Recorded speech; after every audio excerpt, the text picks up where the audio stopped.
কিয়ামতের ময়দানে আল্লাহ ঘোষণা করে দিবে, অমতাজুল ইয়াউমা আইয়ুহাল মুজরিমুন, হে অত্যাচারীরা আলাদা হয়ে যাও, আমার জান্নাতীদের কাতার থেকে আলাদা হয়ে যাও। তখন জান্নাতি আর জাহান্নামী দুইটা আলাদা দল হয়ে যাবে। বলেন না আল্লাহু আকবার। রাজনীতি আমাদেরকে শিখাবেন না, আমরা রাজনীতি আমাদেরকে শিখাবেন না। কোনটা রাজনীতি কোনটা কোরআন হাদিস এটা আমরা ভালো বুঝি বিধায় এখানে বসতে পেরেছি।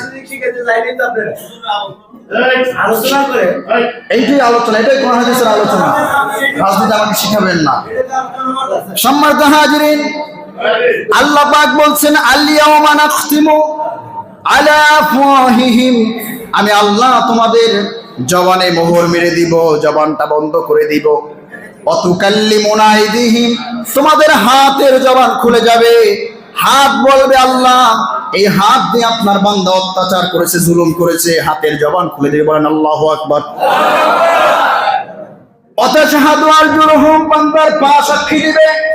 এই পা দিয়ে হেঁটে হেঁটে বান্দা জুলুম করতে গিয়েছে, অত্যাচার করতে গিয়েছে, অন্যের জমি দখল করতে গিয়েছে, টাকা আত্মসাৎ করতে গিয়েছে, এই পা সাক্ষী দিবে। ওয়াতুকাল্লিমুনা আইদিহিম ওয়াতাশহাদু আরজুলুহুম, কিয়ামতের ময়দানে বান্দা কোনো রক্ষা পাওয়ার সুযোগ নাই। ঠিক কি না? যা করেন আপনি এই আয়াত অস্বীকার করতে পারবেন? আমি জুলুম নিয়ে কথা বললাম, আপনি বললেন হুজুর রাজনৈতিক আলোচনা করবেন না। এটা তো আপনি কোন বিষয়ে কথা বললেন?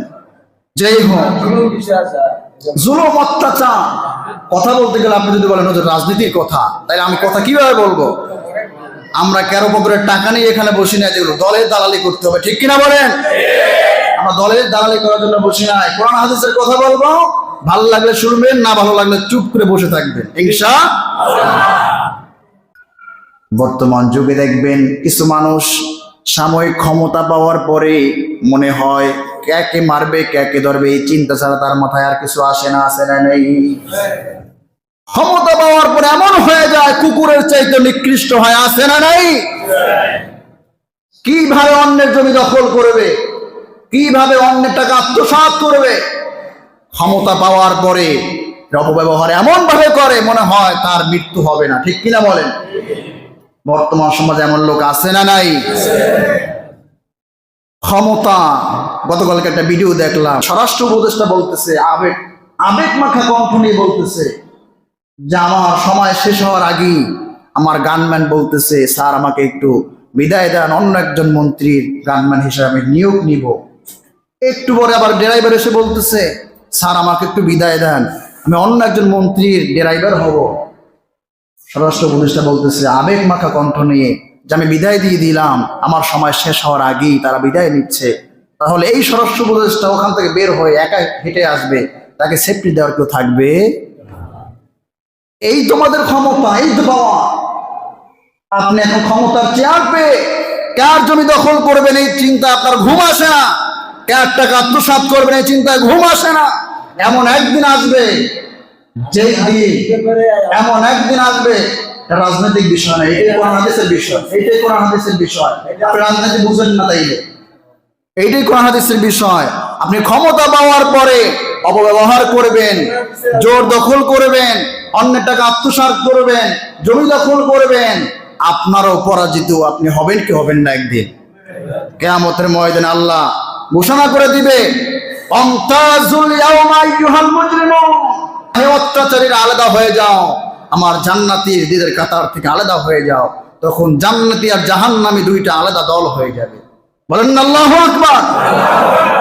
রাজনীতি আমাদেরকে শিখাবেন না, আমরা রাজনীতি আমাদেরকে শিখাবেন না। কোনটা রাজনীতি কোনটা কোরআন হাদিস এটা আমরা ভালো বুঝি বিধায় এখানে বসতে পেরেছি। এইটাই আলোচনা, এটাই কোরআন হাদিসের আলোচনা। রাজনীতি আমাকে শিখাবেন না। সম্মানিত হাজিরিন, আল্লাহ পাক বলছেন, আল-ইয়াওমা নাখতিমু আলা আফওয়াহিহিম, আমি আল্লাহ তোমাদের জবানে মোহর মেরে দিব, জবানটা বন্ধ করে দিব। ওয়াতুকাল্লিমুনা আইদিহিম, তোমাদের হাতের জবান খুলে যাবে। হাত বলবে, আল্লাহ এই হাত দিয়ে আপনার বান্দা অত্যাচার করেছে, জুলুম করেছে, হাতের জবান খুলে দিবে। বলেন আল্লাহু আকবার। ওয়াতাশহাদু আরজুলুহুম, বান্দার পা সাক্ষী দিবে। এই পা দিয়ে হেঁটে হেঁটে বান্দা জুলুম করতে গিয়েছে, অত্যাচার করতে গিয়েছে, অন্যের জমি দখল করতে গিয়েছে, টাকা আত্মসাৎ করতে গিয়েছে, এই পা সাক্ষী দেবে, ওয়াতুকাল্লিমুনা আইদিহিম ওয়া তাশহাদু আরজুলুহুম, কিয়ামতের ময়দানে বান্দা কোনো রক্ষা পাওয়ার সুযোগ নাই। ঠিক কি না? যা করেন আপনি এই আয়াত অস্বীকার করতে পারবেন? আমি জুলুম নিয়ে কথা বললাম, আপনি বললেন হুজুর রাজনৈতিক আলোচনা করবেন না, এটা তো আপনি কোন বিষয়ে কথা বললেন? যেই হোক, জুলুম অত্যাচার কথা বলতে গেলে আপনি যদি বলেন হুজুর রাজনীতির কথা, তাহলে আমি কথা কিভাবে বলবো? আমরা কারো পকেটের টাকা নিয়ে এখানে বসি না, যেগুলো দলের দালালি করতে হবে। ঠিক কিনা বলেন? আমরা দলের দালালি করার জন্য বসি নাই। কোরআন হাদিসের কথা বলবো, ভালো লাগলে শুনবেন, না ভালো লাগলে চুপ করে বসে থাকবেন ইনশাআল্লাহ। সম্মানিত হাজিরিন, এই জন্য সিয়াম পালন করার পরে 5 নাম্বার হলো যেটা আপনাকে ভিতরে কায়েম করতে হবে, হালাল খাবার।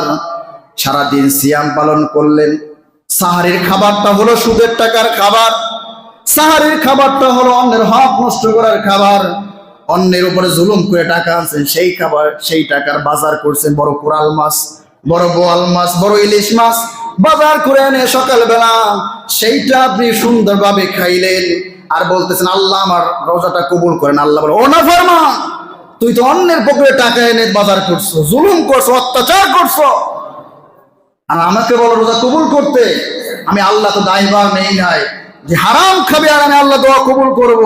এই জন্য হারামকারীর দোয়া আল্লাহ কবুল করে না।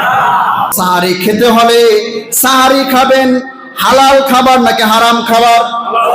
আওয়াজ দিয়ে বলেন, হালাল নাকি হারাম? ইফতারি করতেছেন, ইফতারি করতে বসছেন, অনেক আইটেম আছে সামনে, 40-50 আইটেমের ইফতারি আছে, কিন্তু একটা আইটেমও হালাল খাবার নাই, একটা আইটেমও কি নাই? হালাল খাবার নাই। আর একজন ব্যক্তি রিক্সা চালক, সারাদিন সিয়াম পালন করার পরে ওই ব্যক্তি মাথার ঘাম ঝরানো টাকা দিয়ে কোন রকম পেঁয়াজু কিনে এনেছে এবং বুট মুড়ি খেয়েছে। আল্লাহ পাক বলেন ওই 40 প্রকার ইফতারির চাইতে আমার কাছে রিক্সা চালকের ইফতারি অনেক গুণ দাম বেশি হয়ে যায়। আর জোরে বলে সুবহানাল্লাহ। আমাদের মধ্যে আমাদের রোজা খারাপ কাজ থেকে কেন ফিরাইতে পারে না? কারণ ভিতরে আছে হচ্ছে ভাইরাস। ভিতরে কি ভাইরাস? হারাম আছে। হারাম থাকার কারণে কথা বললে কথাগুলো ভালো লাগে না, ঠিক কিনা বলেন? হারাম থাকার কারণে মুনাজাত করলে মুনাজাত আল্লাহর দরবারে কবুল হয় না, সিয়াম পালন করলে সিয়াম আল্লাহর দরবারে কবুল হয় না। সারা রমজান মাস ইবাদত করেও রমজান গেলে বান্দা নামাজ আর থাকে না, ঠিক কিনা বলেন? কারণ কি? কারণ হলো আপনার মধ্যে হারামের বেজাল আছে। কি আছে? হারামের বেজাল আছে।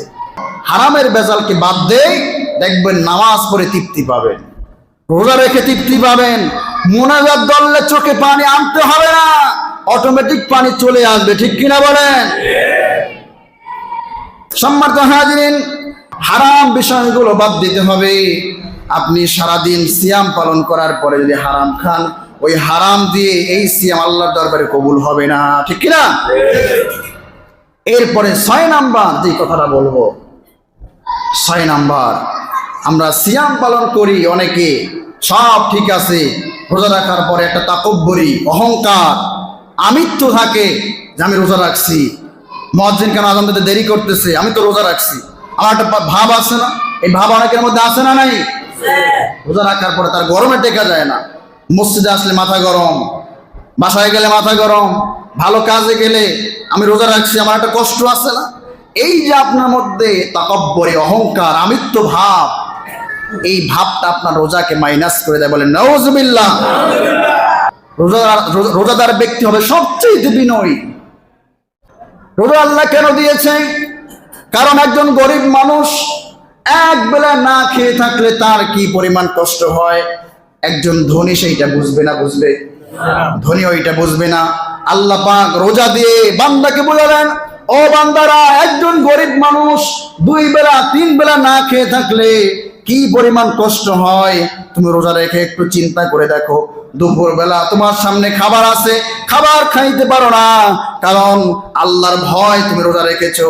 ও বান্দা, এটা তোমার জন্য রোজা নয়, বরং তোমার জন্য শিক্ষা। অনেক গরিব মানুষ রোজা ছাড়া অনেক সময় না খেয়ে তার দিন পার করতে হয়, কি হয় না? আল্লাহ পাক শিক্ষা দিলেন, বান্দা সিয়াম পালন করে তুমি একটু শিক্ষা অর্জন করো। বলেন সুবহানাল্লাহ। কিন্তু অনেকে আছে এই রোজা রাখার পরেও কষ্ট কি অনুভব করবে, সন্ধ্যাবেলা 20-30 আইটেমের ইফতারি, আবার এই সাহারের সময় 5-10 আইটেমের খাবার। এই জন্য খাবারকে কমাইয়া দিতে হবে, খাবার কম খেতে হবে যদি আপনার আত্মশুদ্ধি করতে হয়, তাকওয়া অর্জন করতে হয়। অনেক আইটেম খাবার খাওয়া যাবে না। একটা গাড়ি মোটরসাইকেল চালায় যারা, প্রথম 1 গিয়ার 2 গিয়ার 3 গিয়ার উঠায়, এখন যদি আপনি স্টার্ট দিয়ে 4 গিয়ার উঠান, গাড়ি কি চলবে নাকি বন্ধ হয়ে যাবে? বন্ধ হয়ে যাবে। সারাদিন মেশিনটা বন্ধ, মেশিন বন্ধ হয়ে আছে, সারাদিন রোজা রাখছেন আপনি, সন্ধ্যাবেলা যা পাইলেন খাইতেছেন, ডাইনে বামে খাইতেছেন, এই মেশিন চলবে নাকি বন্ধ হয়ে যাবে? এই জন্য রোজা রাখার পরে মন চাই সবকিছু খাওয়া যাবে না, কন্ট্রোল করতে হবে, ঠিক কিনা বলেন? আল্লাহ আমাদেরকে রোজার সহি বুঝ দান করুক এবং উত্তম ভাবে সিয়াম পালন করার তৌফিক দিক করেন, আমিন। তো যেই কথা বললাম যে কেউ ভিন্ন দিকে নেবেন না, আমি কোনো দল করি না যে অমুক দল করি, আওয়ামী লীগ করি, বিএনপি করি, জামাত ইসলাম করি, কোনো দল নয়, কোরআন হাদিসের আলোচনা করি। কেউ একতরফা নিবেন কোনোদিন এই বিষয়ে কথা বলি নাই। সমাজে অনেক জায়গায় দেখা যায় যে একটা কথা বলে শেষ করে দেই, সমাজে অনেক জায়গায় গান বাদ্য হয় কি হয় না? এই সমাজে যারা দায়িত্বশীল আছেন, আমার কথা হলো কে কোন দল করলো এই যে বিষয় নয়, যারা ক্ষমতায় আসবে সমাজ যদি সংস্কার করতে পারে তাদেরকে আমরা সেলুট দেবো, ঠিক কিনা বলেন? যদি কোন দল ক্ষমতায় আসলে গান বাদ্য বেড়ে যায়, অশ্লীলতা বেড়ে যায়, নেশাখোর বেড়ে যায়, ওই দলকে আমরা সমর্থন করব? ওই দলকে সমর্থন করব না। এজন্য সমাজে অনেক জায়গায় গান বাদ্যর আবির্ভাব দেখা দিচ্ছে। আমরা চাই মাতবারা যারা আছেন এই সমাজে গান বাদ্য বন্ধ হোক। আমরা চাই কি চাই না? মাজারে হোক, যেখানেই হোক, গান বাদ্য আমরা বন্ধ করবো ইনশাআল্লাহ।